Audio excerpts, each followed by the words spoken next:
Hello and welcome to the latest Insights Live, How to Talk to Your Family About Estate Plans. I'm Susie Allen, Vice President of Insights from Fidelity Wealth Management. Thank you for joining us today and submitting questions to help form our discussion. Family engagement is a critical piece of estate planning. These conversations shape how you make decisions and use the strategies for passing on wealth. Our panelists' work will cover both these topics, so let's meet them. Dr. Timothy Habershon, Managing Director of the Fidelity Center for Family Engagement, which helps clients with relational and conversational aspects of wealth planning. We're also joined by Elizabeth Macy, a wealth planner in our Seattle office. So good morning, Elizabeth. And David Peterson, who heads our Advanced Wealth Solutions and Trust Company, who will discuss strategies for passing on wealth. Before we get going, I'd like to let you know that Fidelity does not give tax or legal advice, and nothing we discuss today should be interpreted as tax or legal advice. The information we are providing is going to be general in nature, and it may not apply to your situation. If you have legal or tax questions about your specific situation, we encourage you to talk to your attorney or tax professional. And with that, let's get started on where to get started. So most of our clients know that family conversations about estate plans are important, but we also know that many hesitate to have these conversations.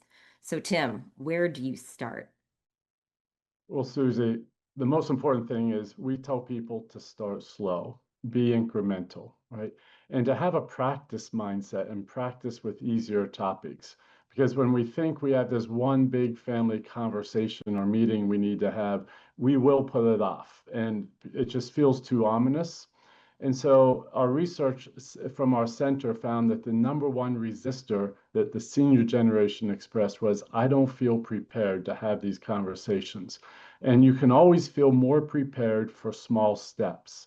And one of the great small steps that we often recommend is to start with people's wishes, right? You can ask your spouse, partner, children, ask them questions like, what is your wish? Fill in the blank.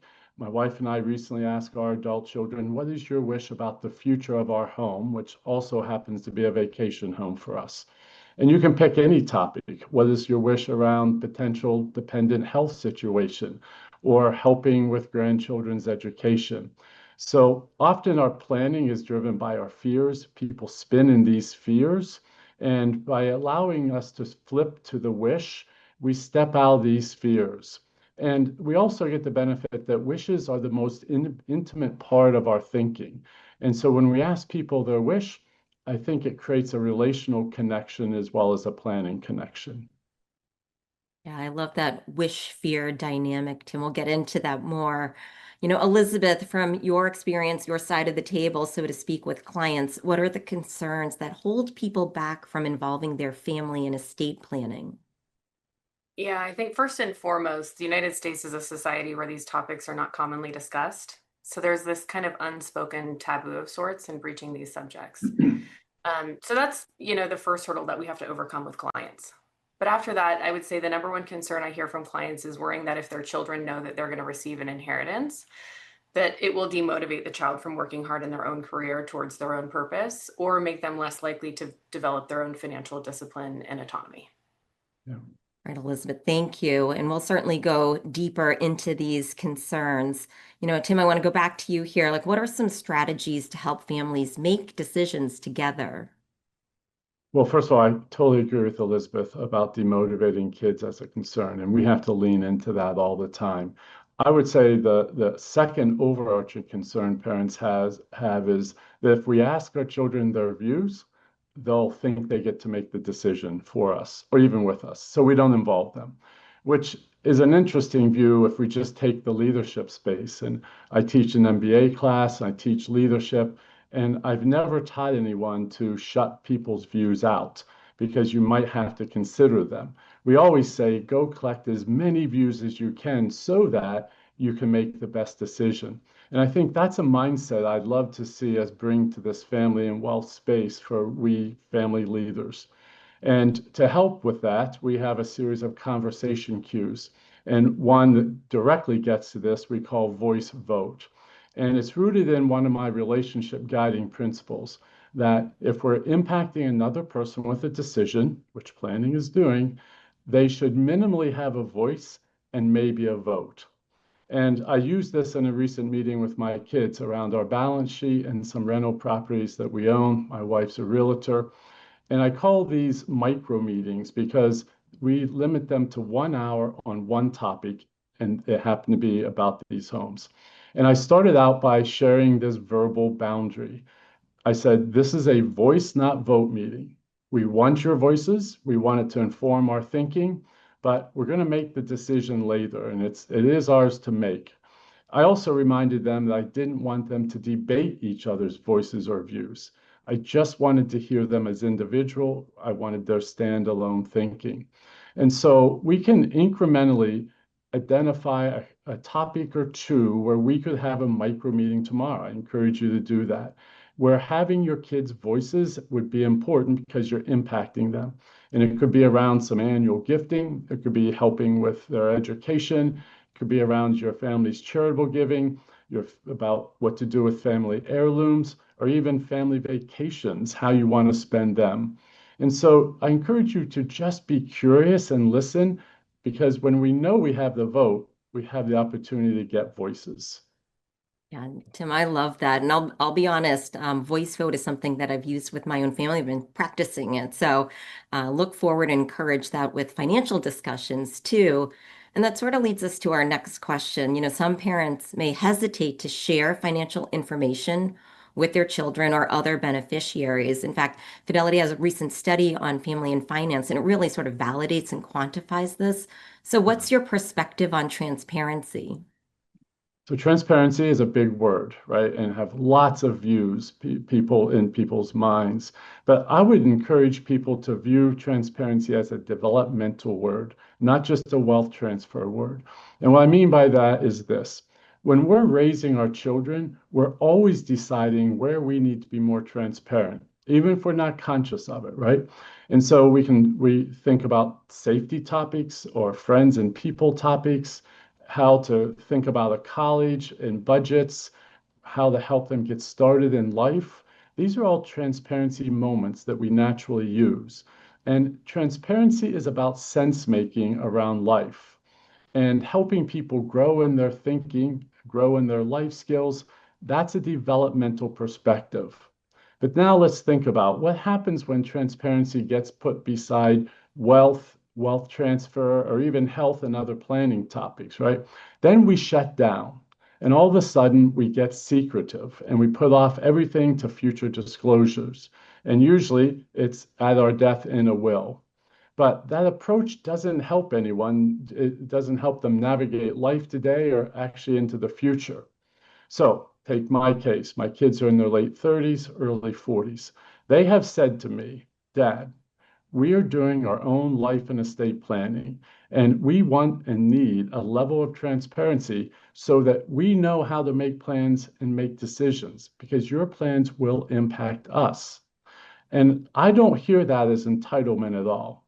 I hear that as help us be adults with the right amount of information to do our planning, which we should love. And so, for example, I do some annual gifting. They should know if it's one-off or if they can plan on it. They should know how we might help with grandchildren's education. I have 11. They should know if it's a today or a future help. And they should know if they're going to have an inheritance that could change how they think about their home purchases, change about how they plan for retirement. All of these things are about being responsible adults. And so that's another conversation cue we lay out. We call it transparency disclosure. And we're always trying to put conversations on a continuum. And you can say, where do I need to be transparent today? What am I keeping for future disclosures? And hopefully that changes through time because life changes. And so the guiding principle I would give people around transparency is to make your transparency decisions based on what others need to know to navigate life, not just based upon what might make you comfortable sharing. All right, that's fantastic, Tim. Thank you. David, let's bring you into the conversation a bit more. What's your perspective here? Well, I think, yeah, first of all, yes to everything that Tim said. I think as a general matter, more transparency is better than less. But to the extent that it's a journey, what I often tell clients is that you don't necessarily need to reveal all the details if that's uncomfortable to you. You know, many people hesitate to reveal the specific amounts that may be involved. So if sharing specific numbers makes you uncomfortable, I'd say don't share them. What is helpful for sure is that the family know where to go to find the information. It's a good practice to share with your family or tell your family where they can find the relevant details of which financial institutions you're working with, account numbers, advisors, etc.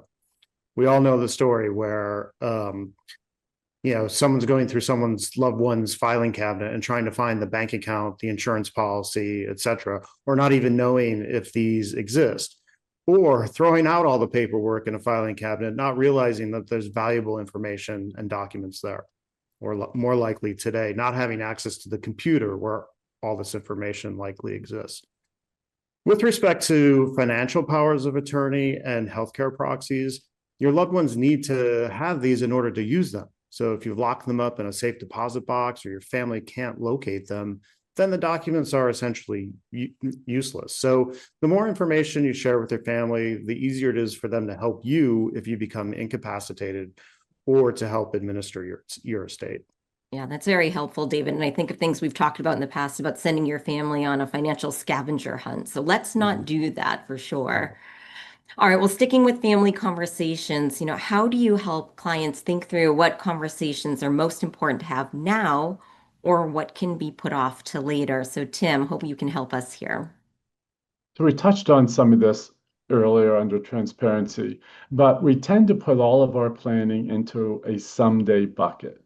And if we have that mindset that it's for someday that we're planning for, then we will talk about it someday or maybe never, right? And so we have to have conversations that facilitate this wealth and generational family and wealth transition, just as David described. But the mindset needs to be, how can I think about my planning in a today and someday frame? It's another conversation cue. It's another continuum instead of just talk, not talk. And we think about 3 major transition planning phases. And each one of these can have a today and maybe a someday conversation. So if we think of our retirement and lifestyle planning, one bucket of conversations. We think about health and dependent care planning, another bucket. And we think of estate and end of life planning. And again, as we think of what we could be talking about today, or I like to say practicing today for someday conversations, that needs to be the mindset we have. So we can talk about the role of executor today. My children have said they want to. We can talk about our health directives or the use of a health power of attorney or financial power of attorney. We can run those scenarios. We can run scenarios around dependent living situations. We're all going to become dependent at some point. We can talk about our geography. Where I live matters, impacts my family. We can talk about family heirlooms. We can talk about gifting and helping today versus someday. And importantly, what fairness might look like. These are conversations that we can have today instead of just someday. And I know when my mother had what was then a first stroke and 5 siblings descended on the hospital, I wish, and I know my dad wishes, that we had had some today conversations about their health directives and how the family were going to make decisions. Well, Tim, thank you for sharing that. It's in those moments where you reflect on these types of conversations that you have with loved ones. Yeah. So speaking of today, one decision that families need to make is about passing on wealth during their lifetime. So David, what do families need to know about taxes and lifetime gifting? Yeah, well, I'm a big fan of simplicity. So while transferring wealth can be done in a complicated way, which obviously may be advantageous in certain situations, most of us can take advantage of what current tax law affords us in a pretty straightforward way. So first is the annual exclusion amount. Tim talked about gifting earlier. In 2025, the annual exclusion amount is $19,000 per individual per recipient. In other words, in 2025, I can give $19,000 to as many people as I'd like without paying any gift or estate tax on that amount. No matter how much the total of $19,000 gifts adds up to. It's only once I gift above the 19,000 to a particular individual that I perhaps need to think about it a little bit more. However, I also have a lifetime exemption amount. In 2025, that amount is 13.99 million. That means for this year, 2025, over my lifetime and or at death, I can gift up to 13.99 million without gift or estate tax. Using the annual exclusion, if using the annual exclusion amount, in using that, my sole purpose is to get money out of my estate to avoid estate taxes at the end, then I can do quite a lot in the interim. So let me just run through an example. Let's say my spouse and I have 3 kids, each of whom is married and each of whom has 2 children of their own. So we have 6 children, including the spouses, and 6 grandchildren. If we run through this example, that means the 2 of us together can gift $456,000 each year without even starting to use up our gift and estate tax exemptions. That's $38,000 to each child, $38,000 to each of their respective spouses, and $38,000 to each of the 6 grandchildren. You can see that over a period of 10 years that we can get 4.56 million out of our estates, not including any of the earnings that may have been on those gifts along the way. And we still have 13.99 million each available, or 27.98 million as a couple from our lifetime exemptions to use. And of course, we can do that either outright or in a trust structure, but this power of compounding should not be overlooked. Now, I do want a little bit of a warning. I've been talking about the federal tax law. There are also 17 states plus DC that have either a state level estate or inheritance tax structure. So if you live in one of these jurisdictions, you'll have to be sure to understand at what levels you might run into this. All right, well, that was super helpful, David. And I think you could see that Elizabeth, Tim, and I were penciling in our names on your chart there for the gifting. So thank you. All right, well, besides the tax implications, so Elizabeth, what else do families need to think about with lifetime gifting? Yeah, this is a bit of a roundabout way of getting to the answer to your question, but essentially, I first help them think through the concept of lifetime giving by having them mentally envision following the financial bouncing ball of assets passing to their heirs upon their death based on the current estate plan. In other words, if they were to pass away, how does the money pass to the next generation and within what parameters? This compels them to think through what that looks like for those beneficiaries. And then lastly, I beg the question, will they be around to enjoy seeing this money helping their loved ones? If they wait until they pass, the answer is no, right?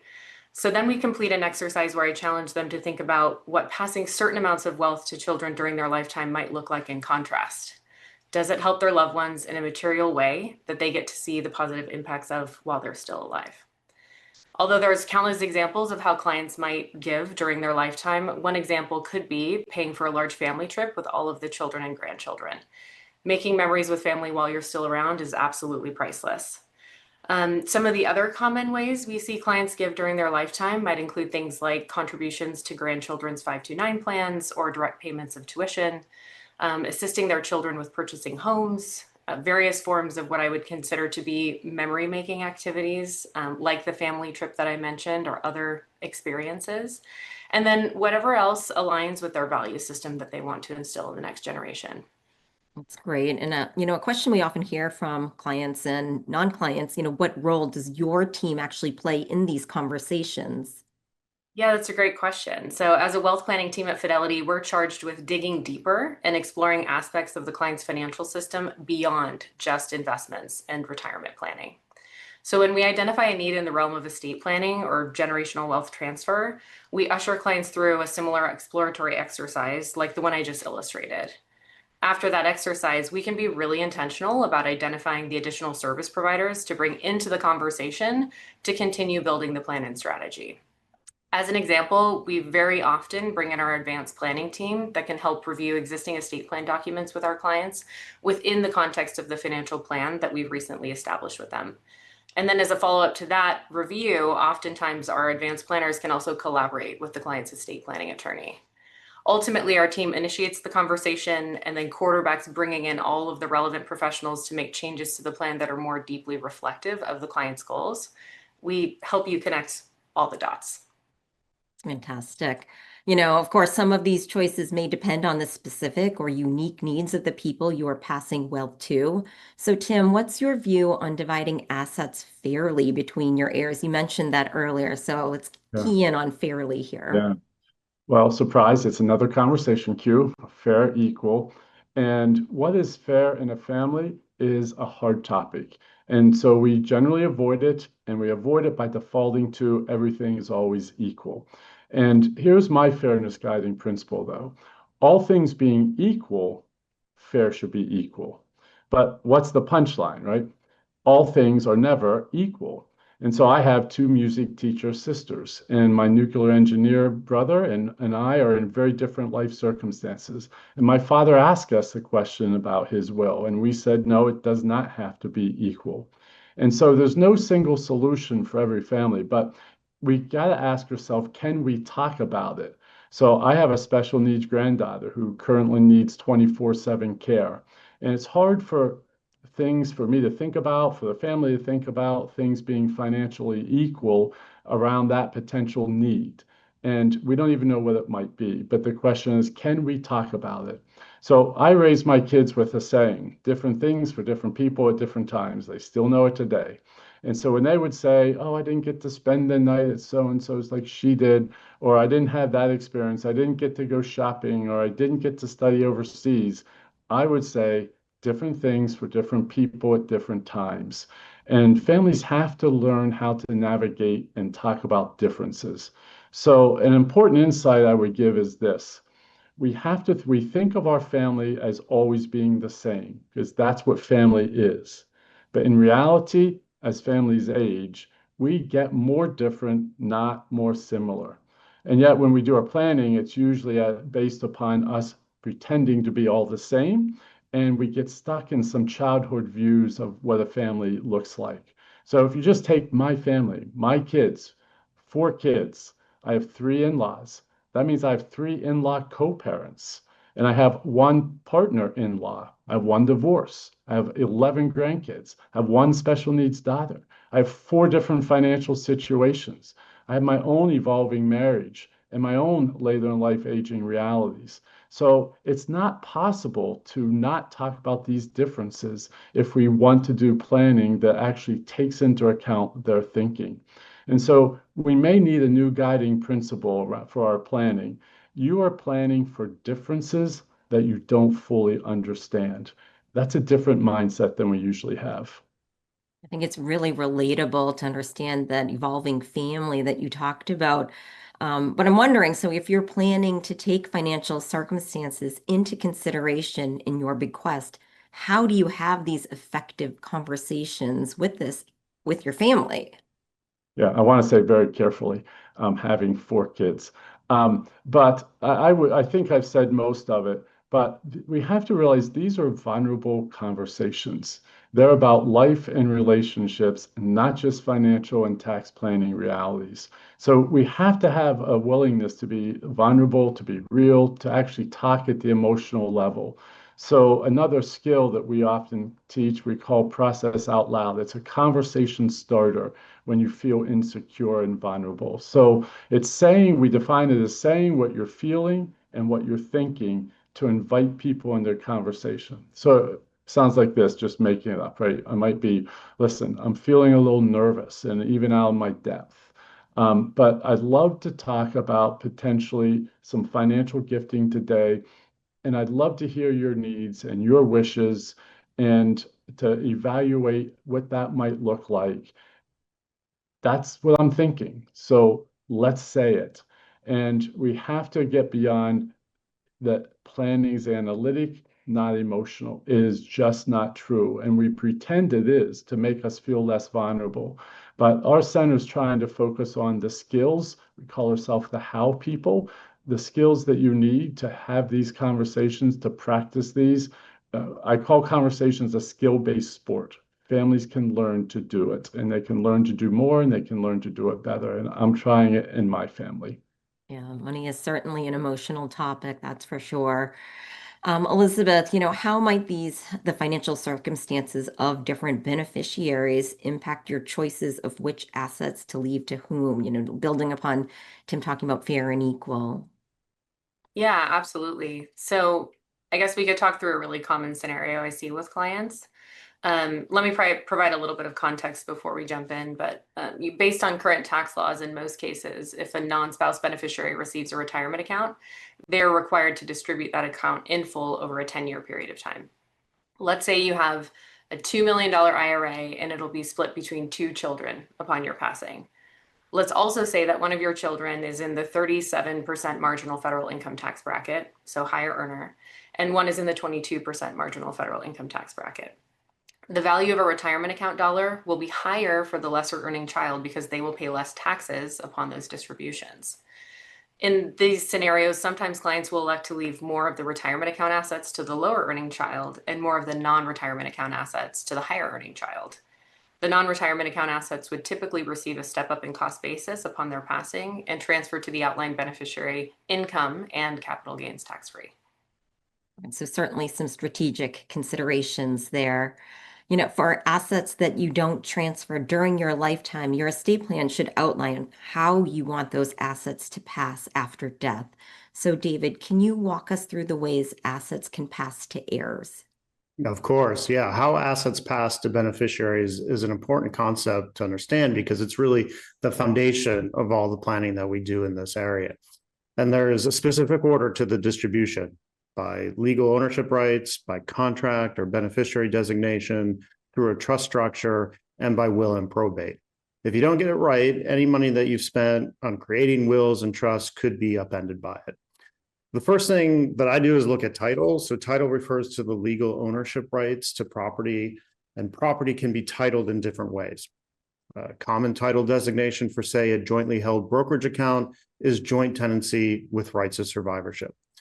That means each of you own the property in the account, and when one of you dies, the other automatically retains 100% of the assets. That's the right of survivorship. Next, I look at contract. So commonly known as beneficiary designation. So if you own an asset just in your own name and it has a beneficiary attached, at your death, the beneficiary designation will control how the asset passes. Depending on the type of asset, the beneficiary designations are sometimes referred to as transfer on death or TOD or payable on death POD designations. Third is a trust. Now, a trust only governs assets owned by the trust. That is, trust assets include only those assets titled in the name of the trust. So it ties back to the title conversation. In this arrangement, the trustees of the trust hold the trust assets on behalf of beneficiaries, and they are passed based on what the trust agreement specifies. Finally, if you hold an asset titled in your name alone without a beneficiary designation attached and you pass away, if you have a will, the will's provisions will determine how it's distributed. However, a court needs to be involved in the distribution process, a process called probate. Probate is a public process where anyone can learn about what you owned at death and how you decided to distribute it. So like I said, there's a very specific order of distribution: title, contract, or beneficiary, probate, and through a trust if applicable. So let me walk through a couple of examples just to make the point. If your will says you want your brokerage account to pass to your brother, but you and your spouse hold the account as joint tenants with rights of survivorship, at death, the title determines who the account goes to, and your spouse will get the account, not your brother. Similarly, if your will says you want your IRA to go to your sister, but your IRA's beneficiary designation names your son gets the IRA, not your sister. So it's important to really understand how assets pass to get to the disposition right. I think those examples are very helpful in understanding that specific order of distribution that you talked about. And you also mentioned trusts, and I just want to pause you here because we got lots of questions about trusts and when someone might want to consider one. So how can a trust help you achieve your estate planning goals? Well, I would say the primary reason someone would establish a trust are for privacy and probate avoidance, creditor protection, to control assets beyond lifetime, and to protect assets from estate taxes. So unlike probate property, assets titled in a trust name during life avoid probate, allowing the assets and how the assets are being distributed to remain private. A funded trust helps avoid nosy neighbors learning your business through a court filing. With respect to creditor protection, treatment differs between revocable and irrevocable trusts. Assets you put in your own revocable trust during life are treated as yours during life and so are on the table if you get divorced or sued. In contrast, assets you put in an irrevocable trust during your life are generally protected from your and your beneficiaries' creditors. It's important to understand, however, that you no longer have control over assets transferred to an irrevocable trust. So there are definite pros and cons to using this kind of trust. Once you've passed away, your formerly revocable trust becomes irrevocable. While assets in your now irrevocable trust may be subject to estate claims, once these are settled, provided certain trust provisions were included, trust assets can be protected from beneficiaries' creditors. Putting assets in a trust also allows you to control them after you pass. Trustees can manage trust assets and beneficiary distributions for the duration of a beneficiary's life. This can be helpful where a beneficiary may not be able to or willing to manage inherited assets well. Finally, trusts can be used to minimize or eliminate a person's estate tax at their death and for other tax planning strategies. Well, David, thank you for that overview and the pros and cons. Tim, I'd love to get your perspective on trusts as well. Thanks. I have some. We talk about holding two truths in tension is one of the skills, and that means two things can be true at the same time, and we have to talk about both truths. So one truth is, as David just pointed out, trusts are immensely important for everything that we're planning to do, and they're not just for the super wealthy. You can use them to navigate health scenarios like I have, for educational purposes, passing on real estate, passing on wealth, as we just heard, right? And that's all great. And the other truth is trusts can be very controlling and they can take a person's agency away, which means their decision rights, which they're actually intended to do. But how we do that's important because we can take their agency away even with good intentions. So when a parent uses them to navigate realities and plan, especially for adults who have a voice, we should give them voice, maybe even a vote. So for example, I would never give my grandchildren, I would not set up a trust and put money in it without my children not just having voice, but having a vote, because they're not my children, they're my children's children. And even though legally I can grant them any amount of money, I can tell them when they get it and how it's used. The point is they're not my children. So no matter how much I might want to benefit them or how tax efficient it is, I know Elizabeth and David would agree that we need to get voice and sometimes vote, but that's not how it often happens, which is part of our passion here. That's great. I think now we'll switch gears a little and understand some of the strategies. And so, Elizabeth, what are some of the strategies clients can consider for heirs who may not be ready to manage that inheritance? Yeah, I mean, first and foremost, I always tell clients that anything that they want to happen can be written in an estate plan, right? And that, by and large, estate plans should be as simple as they can be, but as complex as they need to be to fulfill the client's goals for their wealth. The most common strategy I see used in trusts to place parameters around how and when money can be used are called age-based payouts. Whereas an example, a child would get 25% of the money from the trust at age 25, then 33% of the residual at age 30, then 50% of the residual at age 35, and then the remainder at age 40. However, depending on the child's individual situation, that could be cause for concern, and the age-based payout structure might not be appropriate. Other strategies that clients might consider are payouts for certain events that are important to them. Examples being payouts for things like education tuition, a bonus payout perhaps for obtaining a higher education degree, paying for a child's home or home down payment, or helping a kiddo start a business.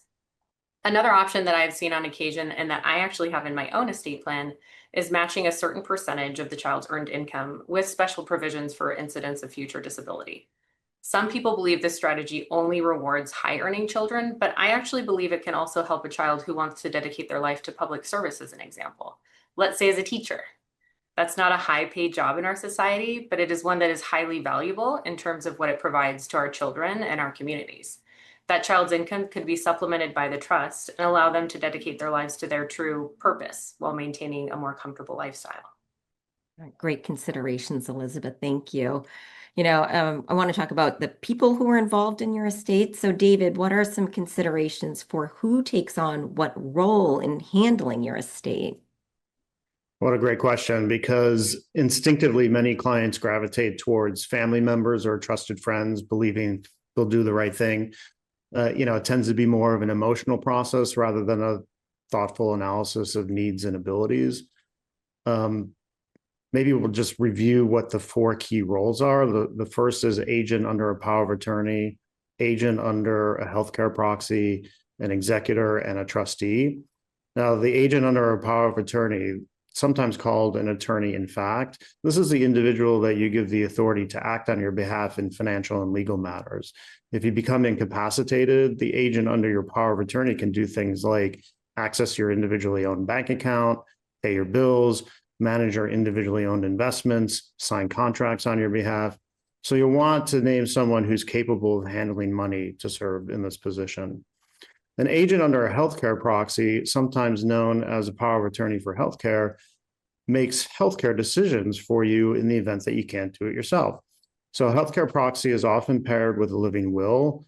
A living will is a document outlining your wishes with respect to certain kinds of medical treatments and life-prolonging measures and end-of-life procedures. In this case, you'll want to choose someone to serve as the healthcare agent who has the capacity to make what can be very difficult decisions around end-of-life care. Now, an executor, this is the person who administers a decedent's estate through the probate process, hiring and overseeing attorneys, accountants, and other advisors to help with estate settlement, ensuring proper record keeping, tax filing, probate accounting, and ultimately transferring a decedent's assets according to the decedent's will, if any, or state intestacy law. In selecting an executor, you'll want to choose someone who is comfortable handling money and also give thought to the person's age and geographic location. An executor who lives on the opposite side of the country, for example, may have a challenge serving. And then finally, we come to the trustee. The trustee is the individual or the entity responsible for the ongoing management of a trust. Trustees have enormous long-term responsibilities, which include managing investments, distributing trust assets, and maintaining records, preparing tax returns, and more. While family, friends, and even lawyers and accountants can serve as trustees, keep in mind that for many of them, fulfilling fiduciary duties may well find them learning on the job or squeezing trustee tasks in among other work or family obligations. Given the learning curve and tax considerations involved for many trustees, you may wish to consider naming a professional trustee to serve instead of an individual. So you want to discuss all that with your estate planning attorney during the trust drafting process. All right, David, so many great considerations for those roles. Tim, anything to add on selecting trustees or powers of attorney? So only to say that these power of attorney people, trustees, they need to embrace the same voice vote mindsets and practices I've talked about earlier. Because if you have a sibling who's the power of attorney, they shouldn't just make whatever decisions they want or think is best. In case my case, 5 siblings, they should get the sibling views. They should hear their voices and then make wise decisions. But they have to know that and be taught that. And with trustees, it's the same, right? They can sometimes fall into what I call a co-parenting trap, where they go into parenting mode instead of fiduciary trustee mode. And that locks these adult children into this parent-child dynamic that you follow my rules, you have to ask for money. So we just have to continue to design these trusts and select our trusteeships in a way that creates a peership relationship and conversation through time. And I don't think we give enough thought into, as David mentioned, the trustee role, and we probably don't help them think through what it means to be a facilitator of a family process and around family dynamics versus just yes, no decisions. Well, thank you. I would like to switch gears a little bit and talk about blended families. We received a lot of questions about blended families specifically, and those can add complexity to estate plans. So, David, what might families want to consider? Yeah, well, we're about to enter the time of year when family dynamics can rise to the forefront. Because clients are unique, effective planning requires an understanding of their specific goals and concerns. At the risk of oversimplifying, I'll use the term blended family to refer to a household that combines spouses and or partners that have children from prior relationships. And like any other couple, most blended families also want to reduce taxes, simplify administration for beneficiaries, and protect beneficiaries from problematic changes. However, with blended families, especially where one spouse holds substantially more assets than the other, the couple may disagree on how the assets should be divided. Ultimately, planning for blended families requires deep understanding of the full family unit, as well as individual goals and concerns. Some clients may believe that their will, executed before a second marriage, effectively leaves everything to the children of their first marriage. They may not realize, however, that the surviving second spouse, not named in that estate plan, could have rights under various states' legal doctrines. Or they may not realize that divorce does not revoke beneficiary designations on a life insurance policy, for example. We've worked with many families who learned too late that a deceased insured forgot to update beneficiary designations with an ex-spouse receiving the death benefits. And thanks, David. Elizabeth, I'd love to hear more about how you help clients work through these situations, sometimes gnarly situations. Yeah, absolutely. I would say first and foremost by taking the time to understand the family beyond the surface. There's a unique type of discussion that helps us get into the weeds with clients that we call family mapping. It helps us understand all of the relevant players in the family, the dynamics between them, and the value systems that they all have. Once we know those things, we can create awareness about a lot of the points that David just described and the potential unintended consequences of not addressing them. Then again, we quarterback bringing in all of the right people, whether it's our advanced planners or the estate planning attorney or a combination thereof, to bridge the gap between current and future desired state.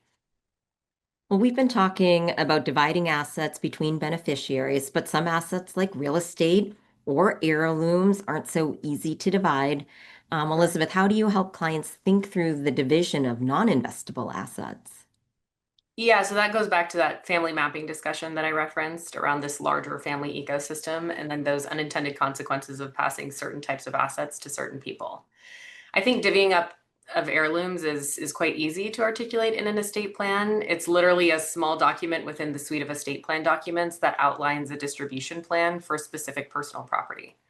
Although I recognize that I might feel torn as an example, deciding which of my daughters gets their favorite piece of my jewelry when I pass, I'd rather make that decision before I die so that they aren't fighting over those items after the fact. You'd be surprised about what people fight over, or I mean, what my kids fight over. And then also, I think you mentioned real estate. So that's a little more complex. I've seen so many children receiving real estate assets that they have no desire to own, and that they would rather liquidate and redirect the proceeds of their share towards something that's more supportive of their individual lives.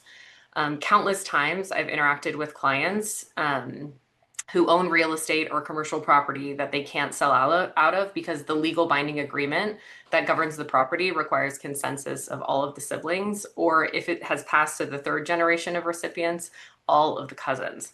That's a lot of people to try and gain consensus with. So how do we address this? With open conversations with the next generation, I think is a good place to start. This helps clients understand which of their children have interest in retaining real estate ownership and which of them don't.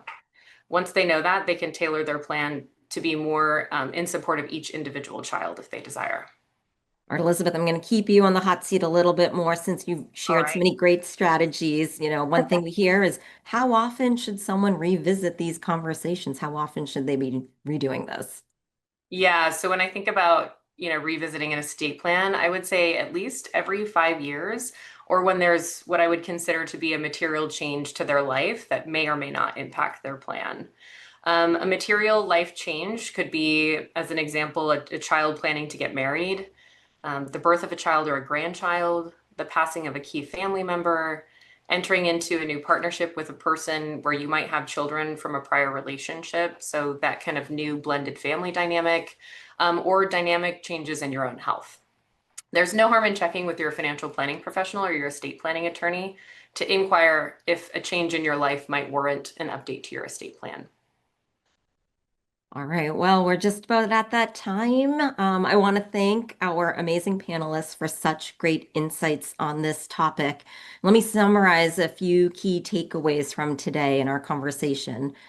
Ask your family members what could bring them or would bring them peace of mind around your planning. These conversations could significantly change how you think about passing on your wealth. You will likely need to have multiple family conversations around your plans. Tim talked about micro meetings.